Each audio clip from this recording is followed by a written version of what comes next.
Hello guys, welcome back. അപ്പോൾ guys, ഒരു പണിയില്ലാതെ വീട്ടിൽ വെറുതെ ഇരുന്നപ്പോഴത്തേനാണ് എവിടെയെങ്കിലും പോയാലോ എന്ന് ഞാനും അനന്തും കൂടെ തീരുമാനിച്ചു. അങ്ങനെ ഗൈസ്, ഒറ്റ മൈൻഡെടുത്ത് ഞാനും അനന്തും കൂടെ വട്ടത്തിലേറെ വരെ പോകാമെന്ന് വിചാരിച്ചു. നമ്മൾ പോയ വഴിക്ക് തന്നെ ഇങ്ങനെ നല്ലൊരു പാലം കണ്ടിട്ടുണ്ടായിരുന്നു. പക്ഷേ വെയിലായിരുന്നതുകൊണ്ട് തന്നെ നമ്മൾ അവിടെ ഒന്നും ഇറങ്ങിയിട്ടില്ലായിരുന്നു. അങ്ങനെ ഗൈസ്, ഞാനിവിടെ ആദ്യമായിട്ടാണ് വരുന്നത്.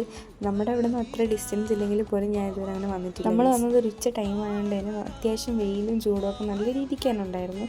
ബട്ട് ഈ പ്ലേസ് അടിപൊളിയാണ് ഗൈസ്. ഇവിടെ നമുക്ക് ജസ്റ്റ് ഒന്ന് വിസിറ്റ് ചെയ്ത് പോകാമെന്നുള്ളതല്ലാതെ വെള്ളത്തിൽ ഇറങ്ങാനായിട്ടോ ഒന്നും പറ്റത്തില്ല. കാരണം ഇത് അത്യാവശ്യം ഡേഞ്ചറായിട്ടുള്ളൊരു സ്ഥലമാണ്.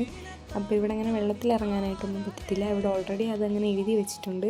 സോ നമുക്ക് ജസ്റ്റ് കണ്ട് ഇവിടെയൊക്കെ നിന്നിട്ട് പോകാനായിട്ട് പറ്റും. നമ്മൾ പിന്നെ വന്നതൊരു വേനൽ ടൈം കൂടെ ആയതുകൊണ്ട് അത്രയ്ക്ക് വെള്ളം ഉണ്ടായിരുന്നില്ല. അതുകൊണ്ട് തന്നെ നമ്മൾ കുറച്ചുകൂടെ സേഫായി. മഴ സമയത്തൊന്നും മാക്സിമം ആരും ഇവിടെ വരാതിരിക്കാൻ നോക്കുക, അത്ര സേഫ് അല്ല. അതിനുശേഷം തിരിച്ചു വരുന്ന വഴിക്ക് ഞാനും അനന്തും കൂടെ ചായയും ബജിയും കഴിച്ചിട്ടുണ്ടായിരുന്നു. അതായത് നമ്മൾ നേരെ വീട്ടിൽ പോയി ഗൈസ്. അപ്പോൾ ഗൈസ്, ഇന്നത്തെ വീഡിയോ ഇത്രയേ ഉള്ളൂ. വീഡിയോ ഇഷ്ടപ്പെട്ടെന്ന് വിചാരിക്കുന്നു.